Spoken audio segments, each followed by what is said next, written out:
तो हेलो दोस्तों, FL world में मैं मनोज आज फिर से आपका स्वागत करता हूं।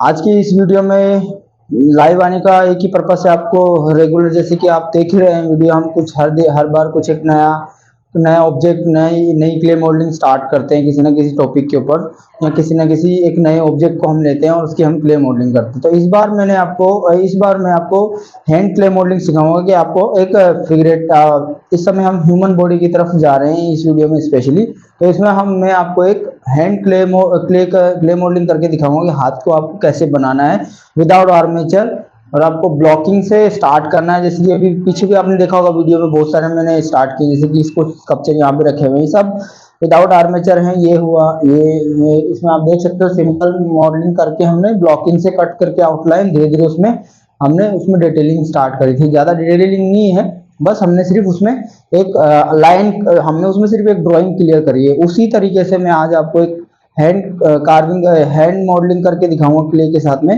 तो चलिए दोस्तों, वीडियो को शुरू करते हैं। और इससे रिगार्डिंग आपको कोई भी कंफ्यूजन हो या कोई क्वेश्चन हो तो मुझे आप कमेंट कर सकते हैं। चलिए दोस्तों, शुरू करते हैं।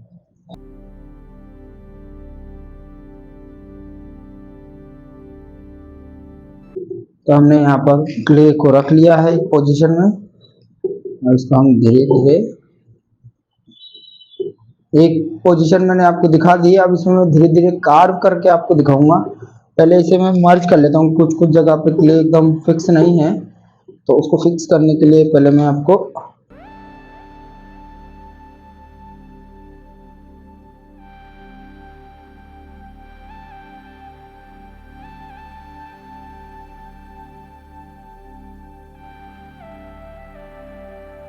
ये मैंने एक टाइप से आपके सामने एक ब्लॉक रख दिया है। बहुत सारे टेक्निक है क्ले मॉडलिंग करने के, जिसमें से जो अभी तक हम करते आ रहे हैं क्ले मॉडलिंग में। अब इसमें मैं आपको दिखाऊंगा कैसे एक ब्लॉक के अंदर हम कैसे क्ले मॉडलिंग स्टार्ट करते हैं, और कैसे स्टार्टिंग से लेके एंड तक मैं दिखाऊंगा आपको। जैसे कि अभी जैसे मैंने पहले मैं स्टडी कर चुका हूँ, जैसे मैंने बताया था आपको कि पहले हम ड्राइंग वगैरह बना लेते हैं हर एक साइड से जो भी ऑब्जेक्ट हम बनाने वाले हैं। तो इसके लिए भी मैं स्टडी कर चुका हूँ। तो अब मैं करता हूँ आपके सामने, स्टार्ट करता हूँ आउटलाइन से, हमेशा ये ध्यान रखना।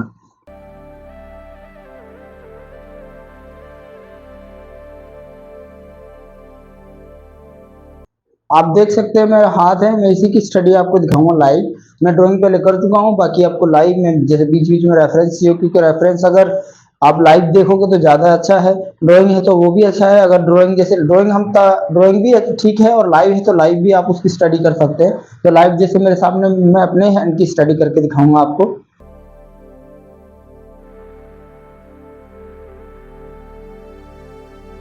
तो सबसे पहले तो आपको ध्यान रखना है कि ब्लॉकिंग याद रखनी है। जैसे कि अब हम हाथ को अगर डिवाइड करेंगे तो एक ब्लॉक हमारा ये फिंगर का हो गया, एक ब्लॉक हमारा इस पाम का हो गया, और एक ब्लॉक हम इसको भी मान सकते हैं अलग से। तो इसको हम अलग ऐड करेंगे। पहले हम इन दो ब्लॉक की ये लाइन क्लियर करेंगे।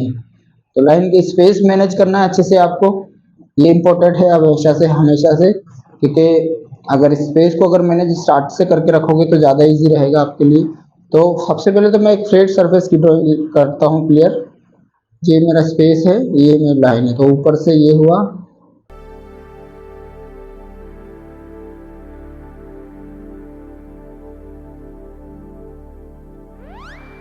ये एक ब्लॉक हुआ, ये यहाँ पर दूसरा ब्लॉक खत्म, और इसके नीचे से हम ये वाला पार्ट को हम दिखा सकते हैं ताकि इसमें हाइट नजर आए, अदरवाइज बहुत छोटा लगने लगेगा हमारा।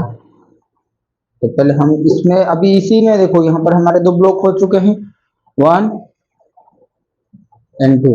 अब इसमें हमारे पास स्पेस दिख रहा है, तो हम इसके लिए भी एक लाइन छोड़ देते हैं ताकि बाद में उसमें के लिए हम और ऐड कर देंगे। ये हमारा, इसके लिए भी हमने एक ले लिया। अब इसको हम पहले इसकी आउटलाइन क्लियर कर लेंगे।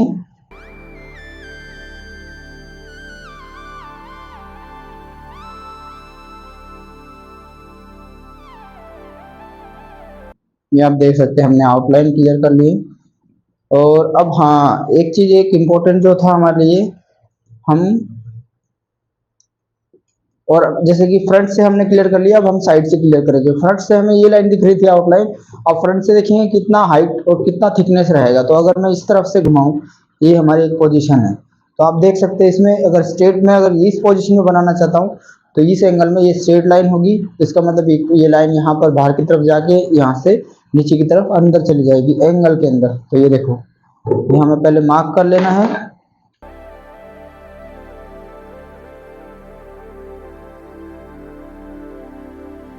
ये यहाँ से उठ जाएगी, तो यहाँ हम बाद में ऐड कर लेंगे। बाकी हमारी इसकी पोजीशन एक्चुअली पहले से ठीक है, आप ऑब्जर्व कर पा रहे होंगे धीरे धीरे जैसे इसमें शेप क्लियर हो रहा है, जैसे इस तरीके से। और हाँ, हमने अभी यहाँ से क्लियर नहीं किया ये पार्ट, ये भी हम क्लियर कर लेते हैं।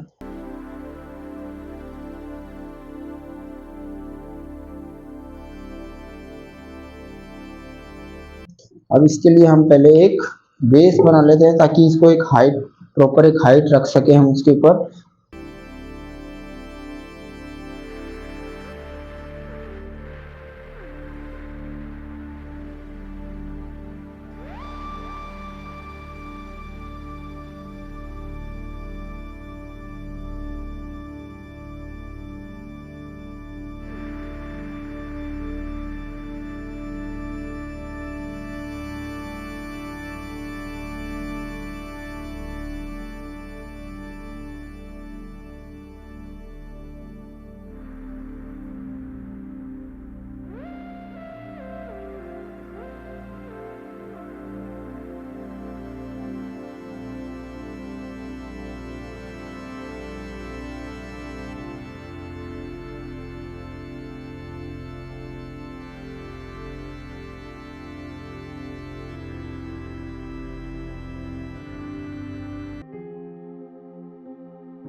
अब हम इसका मेजरमेंट लेके इसमें लाइन ले लेते हैं, ताकि हम एक्स्ट्रा क्ले को हटा सके।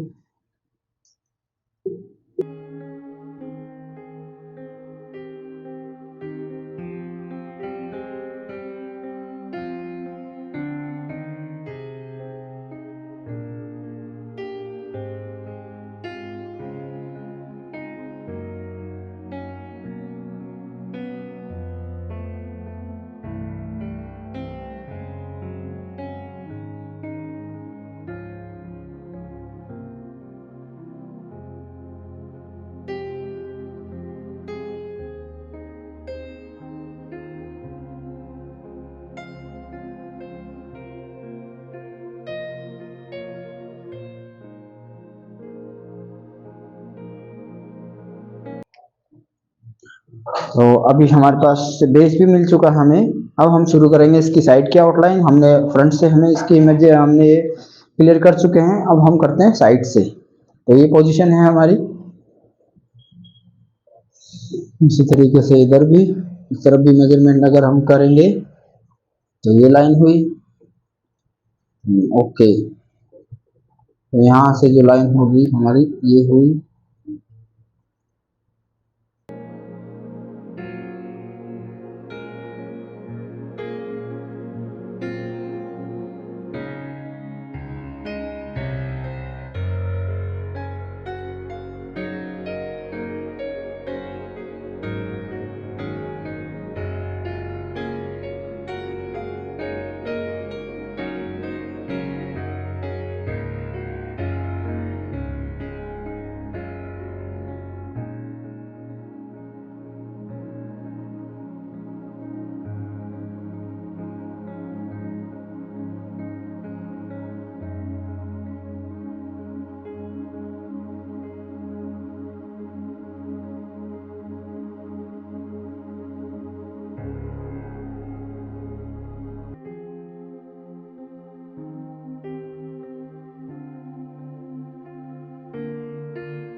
तो ये आउटलाइन आपको अभी तक क्लियर हो चुकी होगी। इसमें हम थोड़ा सा और कर्व करेंगे।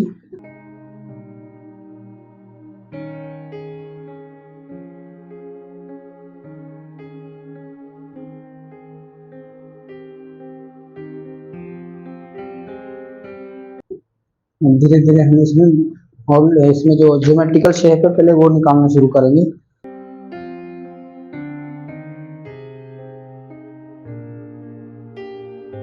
जहाँ रखना है जो ब्लॉकिंग है उसे कंटिन्यू रखना है, ब्लॉकिंग हमारे ब्रेक ना हो। तो आप अगर ब्लॉकिंग ब्रेक हुई तो आप आउट ऑफ प्रपोर्शन चले जाएंगे।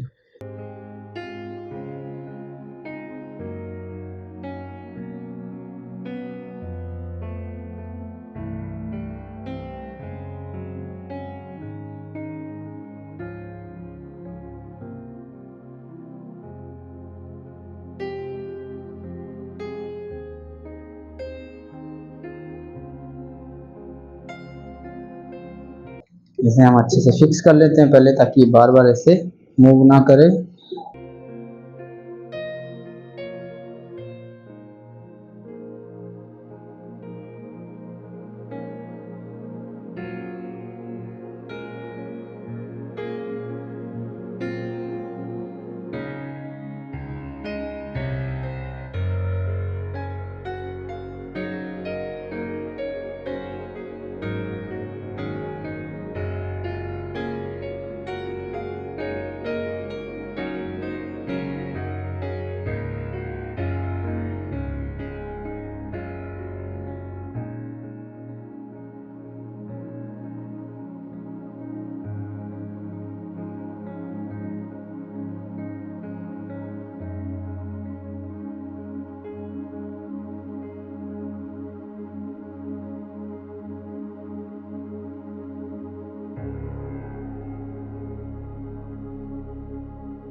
तो आप देख सकते हैं पीछे से आपको एक प्रपोर्शन और एक शेप समझ आ जाएगा। बाकी अब हम आगे से भी धीरे धीरे इसको क्लियर कर लेंगे।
ये मार्किंग करनी हमें इम्पोर्टेंट है, ताकि आप जो ड्राइंग है, मतलब जो प्रपोर्शन है वो गड़बड़ ना हो, क्योंकि आपको पता है हर एक फिंगर का अपना एक प्रपोर्शन है।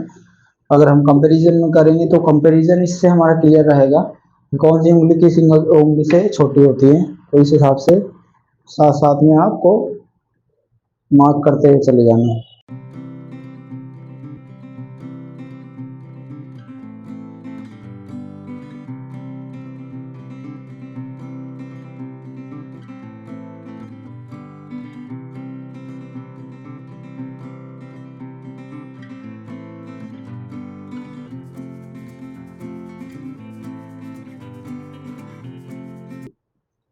चाहे तो इसको पहले सीधा करके आप स्टडी कर सकते हैं ताकि आपका प्रपोर्शन आपको क्लियर रहे।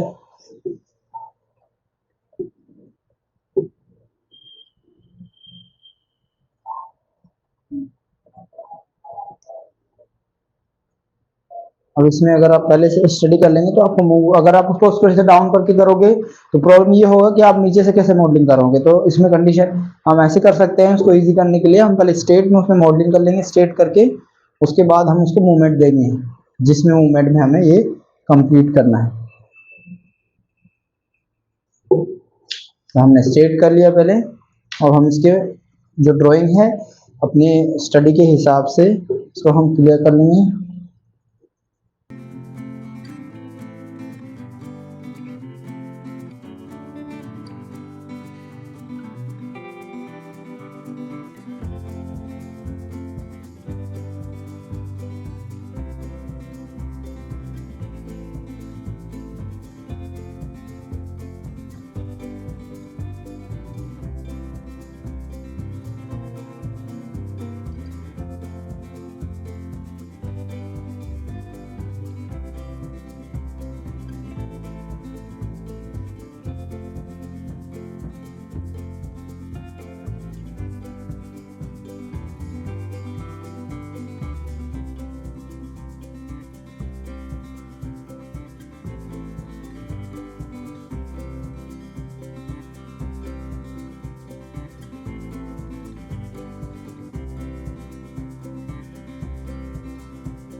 अब आप इस आउटलाइन को देख सकते हैं, ये हमारी क्लियर हो चुके हैं यहाँ से। ये वाली भी हमारी एक थोड़ा इसको भी ठीक कर लेते हैं हम। और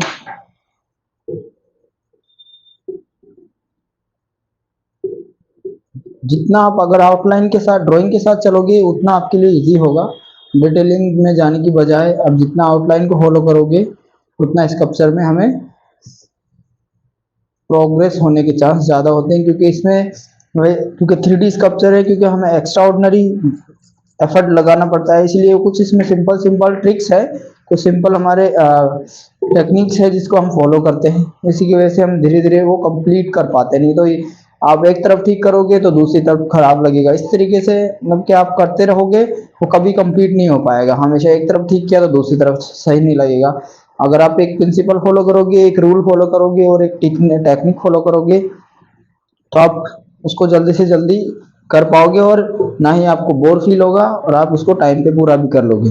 अब ये आप देख सकते हो, हम अगर इसको 3D में अगर एक दो बार ऑब्जर्व करें तो एक फॉर्म हमने क्लियर कर चुके हैं। अब बात है इसको पोजीशन देने की, इसको मूवमेंट देने की, वो हम धीरे धीरे करेंगे। पहले यहाँ पर ये फिंगर थोड़े और हम क्लियर कर लेते हैं,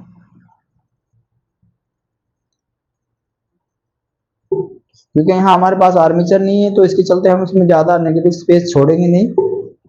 लेकिन हाँ, जो उंगलियों का जो हाथ का जो मेन प्रपोर्शन है, फिंगर की जो हाइट से एक दूसरे के साथ जो बेसिक जो हमारा मेजरमेंट है वो हमें रखना। ये ना हो कि जो बेसिक मेजरमेंट है वही हम खत्म कर दे। होता है ना कई बार कि सारी फिंगर इक्वल कर दे, ऐसा तो पॉसिबल है नहीं। इसलिए इसको जो पॉसिबिलिटी है वो हमें क्लियर करनी है, ताकि व्यूअर जो भी आप बना रहे स्कल्पचर देखने वाले को ये ना लगे कि आपकी स्टडी आपने कुछ देखा ही नहीं, बस आपने बना दिया।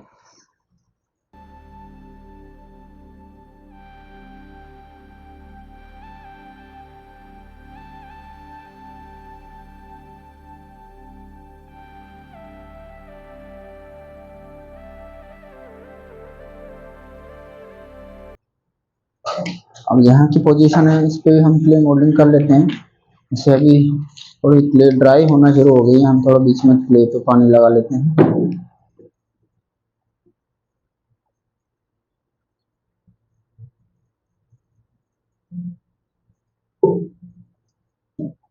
ये सिंपल और इजी ट्रिक है, जिसमें हम सिर्फ हमें उसमें बॉक्स मतलब कि हम शेप के अकॉर्डिंग फॉलो करते हैं, उसमें ब्लॉकिंग करते हैं। जो भी हमारे पास ऑब्जेक्ट है उसको ब्लॉकिंग में निकालना स्टार्ट कर, जैसे एक ब्लॉक ही हुआ, एक ब्लॉक ही हुआ, ऐसे करके ब्लॉकिंग करके हम देख लिया। और फिर जितना हमारे पास टाइम है उस हिसाब से हम उसमें डिटेलिंग करते हैं। वैसे तो इसमें पर्टिकुलर कोई टाइम नहीं दिया गया कि आप इसी टाइम पे खत्म करो, डिपेंड करता है आपका प्रोजेक्ट, आपका टारगेट, वो इम्पोर्टेंट है। बाकी आपके आपकी प्रैक्टिस के ऊपर है कि आप एक काम को कितने दिन में खत्म करते हो या कितने टाइम में खत्म करते हो। क्योंकि अभी आप लर्निंग प्रोसेस में, तो आपको ये सब सोचना ही नहीं है कि हमें इस दिन खत्म करना है, इस टाइम। कितना आप उसको स्टडी करोगे उतना आप सीखोगे। लेकिन ध्यान रहे कि जितना आप उसके अंदर वेरिएशन सोचोगे, वेरिएशन स्टडी करोगे, उतना आपके लिए ज़्यादा सीखने का प्रोसेस आपका ज़्यादा बढ़ेगा।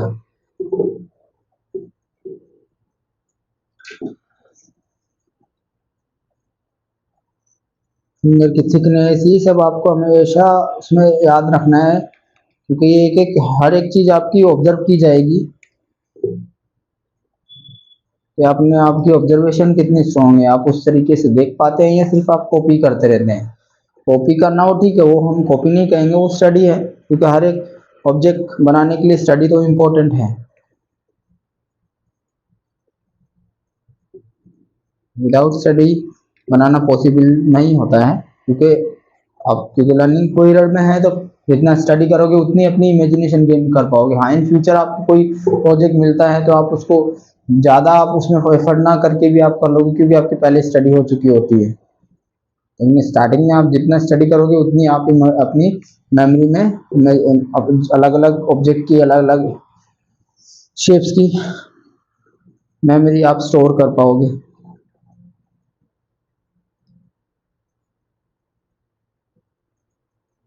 ये हुआ। अब पीछे से जो हमारे ये जॉइंट्स है, अब हम इनके जॉइंट्स को भी पॉइंट आउट कर लेंगे, मार्क कर लेंगे, और उनको उसी हिसाब से थोड़ा शेप में जब चेंज होगा तो उनको भी उसी हिसाब से हमें चेंज करना है।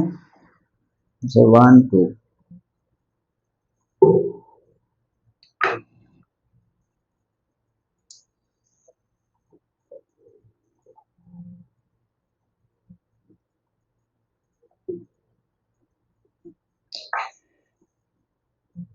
ये हुआ। तो अब हमारे जो ये पॉइंट होंगे ये यहाँ होंगे, हमारे से जो हाई पॉइंट होगा उसको भी हमने मार्क कर लिया है।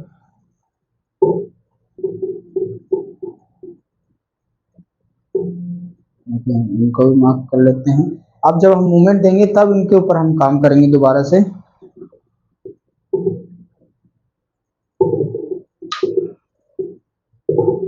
जैसे कि हमारी जो पोजीशन थी,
स्प्रे कर लेते हैं ताकि उसमें थोड़ा मॉइस्चर बना रहे। ये ड्राई होने लगा है अभी धीरे धीरे।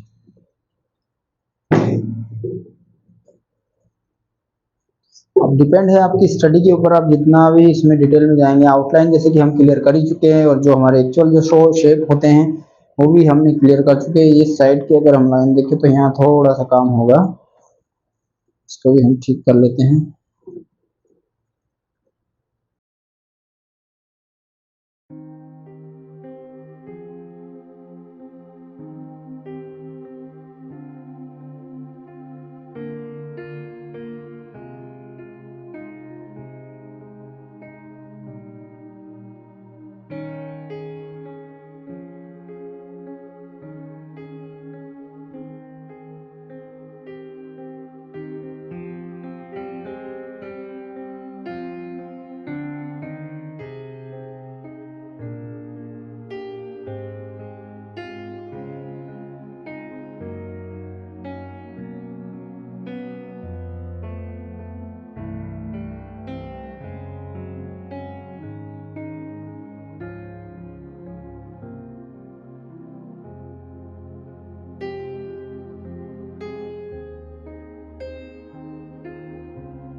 ऑलमोस्ट बन चुका है हमारी क्ले मॉडलिंग। अभी थोड़ा सा हम इसे थोड़ा हम इसे वेट करके थोड़ा गीला करके थोड़ा और अच्छे से इसमें क्ले मॉडलिंग कर लेंगे टूल से।